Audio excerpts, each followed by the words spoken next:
2 C section झालेल्या मातांसाठी हा अत्यंत महत्त्वाचा आणि गरजेचा विषय आहे.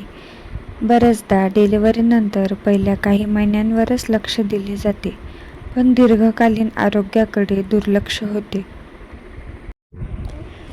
तर नमस्कार मैत्रिणींनो, माझ्या चॅनलवर तुमचे मनापासून स्वागत आहे.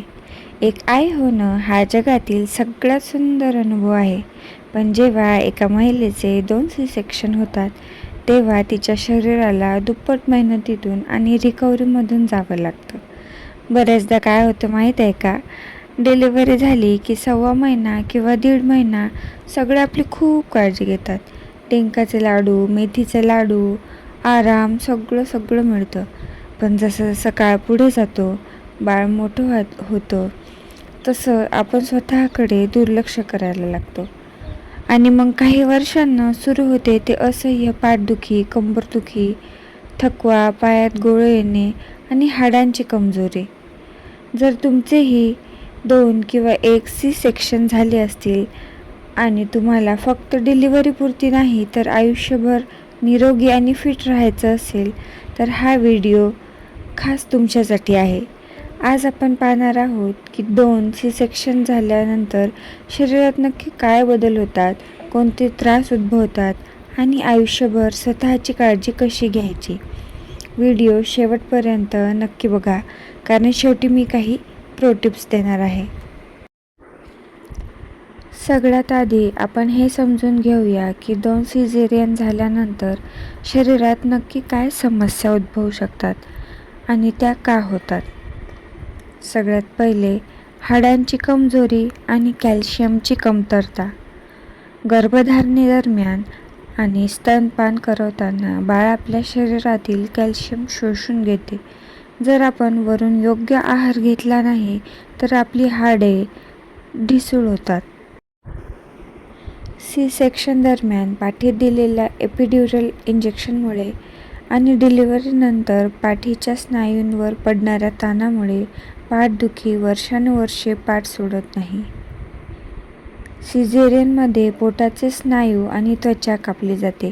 2दा शस्त्रक्रिया झाल्यामुळे पोटाचे स्नायू खूप कमकुवत होतात, ज्यामुळे पोटाचा घेर वाढतो आणि पाठीवरचा ताण आणखी वाढतो.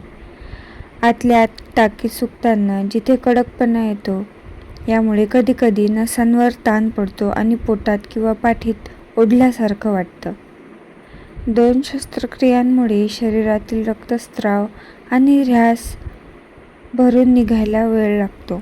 शरीराला एकाच जागी 2दा झालेल्या मोठ्या जखमा आणि कापलेले स्नायू आतून बरे करावे लागतात. यासाठी शरीर आपली सगळी ऊर्जा वापरून टाकतं. बाळंतपण झालेल्या रक्तस्रावामुळे आणि स्तनपानामुळे शरीरातील महत्त्वाचे घटक कमी होतात, ज्यामुळे ऊर्जा तयार होण्याची प्रक्रिया मंदावते. जेव्हा शरीर आतून दुरुस्तीचं काम करत असतं, तेव्हा रोजच्या कामांसाठी लागणारी ऊर्जा कमालीची घटते. यालाच आपण अतिशय गळून जाणे असेही म्हणू शकतो सहज. तर आपण सिझेरियनमुळे होणारे थोडेफार प्रॉब्लेम्स तर पाहिले, जसं की हाडांची कमजोरी, कॅल्शियमची कमतरता, असह्य पाठदुखी, पोटाचे स्नायू ढिले पडणे आणि स्कार टिश्यूच्या जखमा आणि अंतर्गत जखमा, लवकर थकवा आणि अशक्तपणा. तर आता आपण बघूयात ह्या प्रॉब्लेम्सवर काय उपाय आहे. प्रॉब्लेम्स तर आपण पाहिले, आता पाहूया यावर कायमस्वरूपी उपाय काय. तर पहिली आणि सगळ्यात महत्त्वाची गोष्ट म्हणजे आपला आहार. आपल्याला आता सुपर मॉम बनायचं आहे, त्यामुळे आहाराकडे दुर्लक्ष करून चालणार नाही. कॅल्शियम आणि व्हिटॅमिन D3 हे हाडांसाठी अमृत आहे. वयाच्या 30 ते 35 नंतर महिलांच्या शरीरातून कॅल्शियम झपाट्याने कमी व्हायला लागतं. 2 सी सेक्शन झाले असतील तर हा धोका दुप्पट असतो. यासाठी रोजच्या आहारात दूध, दही, पनीर किंवा ताक यापैकी किमान 2 गोष्टी असायलाच हव्या. रागी किंवा नाचणीमध्ये भरपूर कॅल्शियम असतं. नाचणीची भाकरी, सत्व किंवा आंबील आहारात ठेवा. व्हिटॅमिन D3 कॅल्शियम शरीरात शोषून घेण्यासाठी व्हिटॅमिन D3 ची गरज असते. यासाठी सकाळी 10 ते 15 मिनिटे कोवळ्या उन्हात बसा. प्रोटीन हे स्नायूंच्या बळकटीसाठी असते. कापलेले स्नायू आतून मजबूत करण्यासाठी प्रोटीन खूप गरजेचं आहे. आहारात डाळी, मोड आलेली कडधान्य, सोयाबीन, अंडी किंवा चिकन, तुम्ही मांसाहारी असल्यास याचा समावेश करा.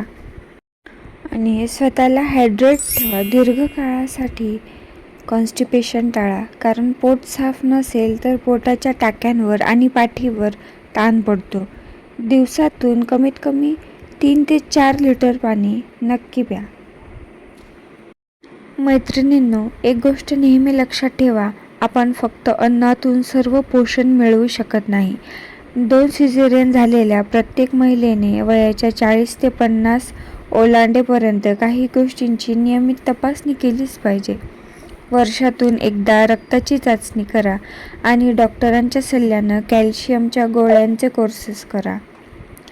रक्ताची कमतरता असेल तर कितीही खाल्लं तरी थकवा जाणार नाही. त्यामुळे आयरन आणि व्हिटॅमिन B12 कडे लक्ष द्या. Calcium, vitamin D3, B12, haemoglobin हे अत्यंत महत्त्वाचे असतात. आता वळूया अत्यंत महत्त्वाच्या विषयाकडे, तो म्हणजे व्यायाम. अनेक महिलांना वाटतं की C-सेक्शन झालंय म्हणजे आता आपण जड वजन उचलणे किंवा व्यायाम करणे कायमचे बंद केले पाहिजे. हा खूप मोठा गैरसमज आहे.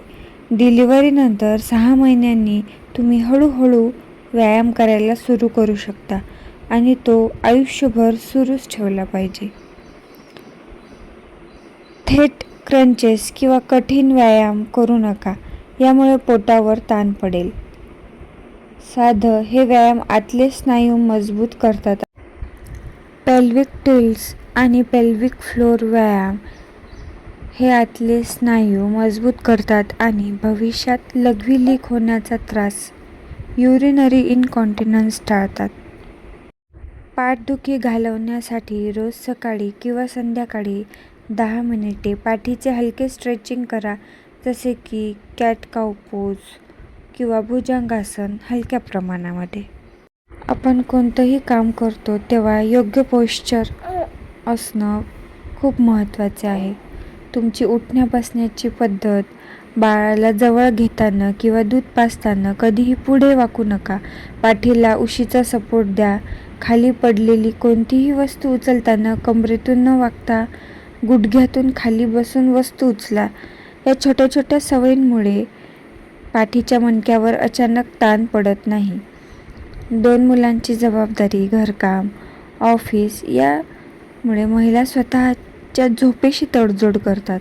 पण लक्षात ठेवा, जोपर्यंत तुमची झोप पूर्ण होत नाही तोपर्यंत तुमचे शरीर रिकवर होऊ शकत नाही. रात्री किमान 7 तासांची शांत झोप घेण्याचा प्रयत्न करा. मनाचा ताण कमी करण्यासाठी रोज 5 मिनिटे दीर्घ श्वास किंवा प्राणायाम करा. मानसिक तणावामुळे सुद्धा स्नायू कडक होतात आणि पाठदुखी वाढते. तर मैत्रिणींनो, 2 सिझेरियन झाले म्हणजे आपले शरीर कमकुवत झाले असं अजिबात नाही. आपण 2 सुंदर जीवांना जन्माला घातले आहे. आपले शरीर खूप शक्तिशाली आहे. गरज आहे ती फक्त स्वतःला थोडा वेळ देण्याची. थोडक्यात सांगायचं तर हे 5 नियम आयुष्यभरासाठी लक्षात ठेवा. 1. कॅल्शियम आणि प्रोटीनयुक्त आहार घ्या. 2. डॉक्टरांच्या सल्ल्याने सप्लिमेंट्स सुरू ठेवा. 3. वजनावर नियंत्रण ठेवा, कारण वजन वाढले की पाठीवर आणि गुडघ्यांवर ताण येतो. 4. रोजच्या 15-20 मिनिटे स्वतःसाठी काढून हलका व्यायाम किंवा वॉक करा. आणि 5. कमरेतून न वाकता योग्य पोश्चर ठेवा. तुम्हाला आजचा हा व्हिडिओ कसा वाटला? तुमचे काही प्रश्न असतील किंवा तुमचे सिझेरियन होऊन किती वर्ष झाले आहेत हे मला कमेंट करून नक्की सांगा. व्हिडिओ आवडला असेल तर लाईक करा आणि अशाच महत्त्वाच्या माहितीसाठी चॅनलला सबस्क्राईब करायला विसरू नका. स्वतःची काळजी घ्या, कारण तुम्ही आनंदी आणि सुदृढ तर अख्खं घर सुदृढ. भेटूया पुढच्या व्हिडिओमध्ये. तोपर्यंत काळजी घ्या.